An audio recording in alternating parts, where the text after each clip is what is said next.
BRS party తరఫున చినపెండ్యాల గ్రామానికి ప్రతిభా రాజేష్ అనే చినపెండ్యాల గ్రామం నుండి బీఆర్ఎస్ పార్టీ ప్రతిపాదించిన ప్రతిభా రాజేష్ గారికి మరియు గ్రామ ప్రజలందరికీ తెలియజేయనిది ఒక్కటే, ఏంటిదంటే మన గ్రామంలో చదువుకున్న విద్యార్థులు కావాలి అని చెప్పి ప్రతిసారి ప్రతి విద్యార్థి కూడా అదే చెప్తాడు.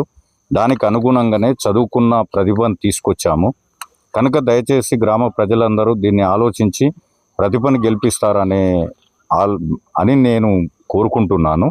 అదేవిధంగా రాజేష్ కూడా వాళ్ళ భర్త పీజీ చేసిండు.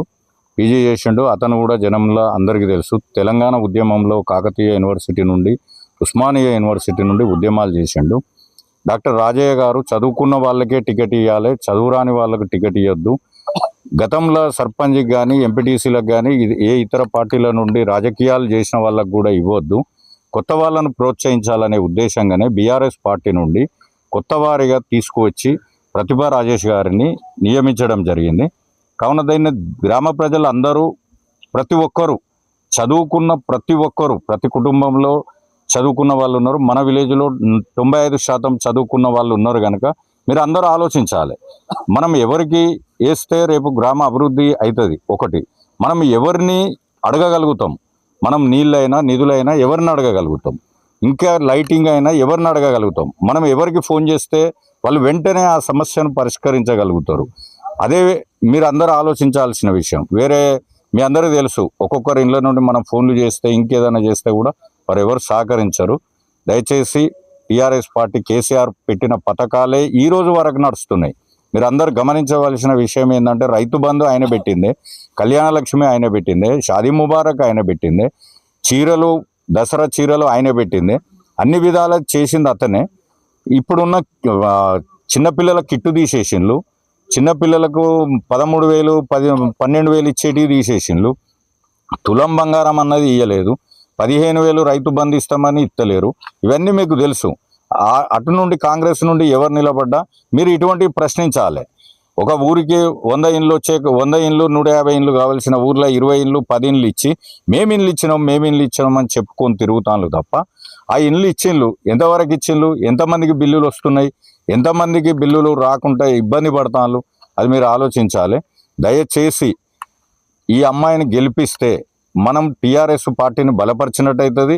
రేపు రానున్న ఎమ్మెల్యే ఎలక్షన్స్ కానీ ఎంపీ ఎలక్షన్స్ కానీ వాటిలలో కూడా మనకు తెలంగాణ నుండి గెలిచే అవకాశాలు చాలా ఉంటాయి.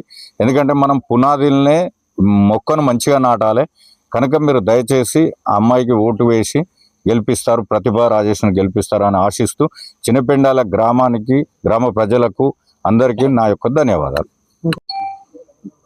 రేవంత్ రెడ్డి గారు ఎలక్షన్కు రావడం కోసం ఆయన కాంగ్రెస్ పార్టీ నుండి 6 గ్యారంటీలు ప్రకటించడం జరిగింది. 6 గ్యారంటీలో ఇప్పటి వరకు నాకు తెలిసి ఒక ఆర్టీసీ బస్సు మహిళకు తప్ప మిగతా అన్నీ ఏది కూడా అమలు కాలేదు.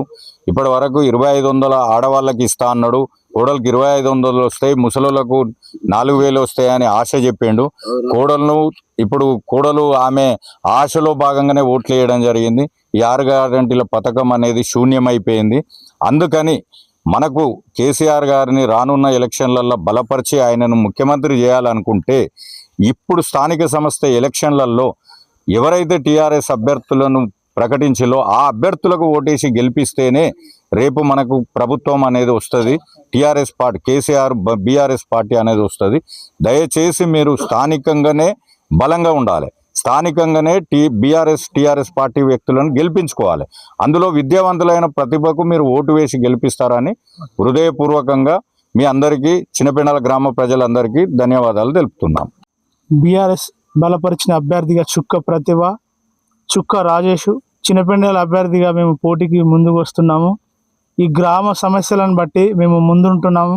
ప్రతి సమస్యల నుండి మేము ఈ విలేజ్కి సంబంధించి ప్రతి సమస్యను మేము నెరవేరుస్తామని మీకు కోరుకొని మీకు హామీలు ఇస్తున్నాము.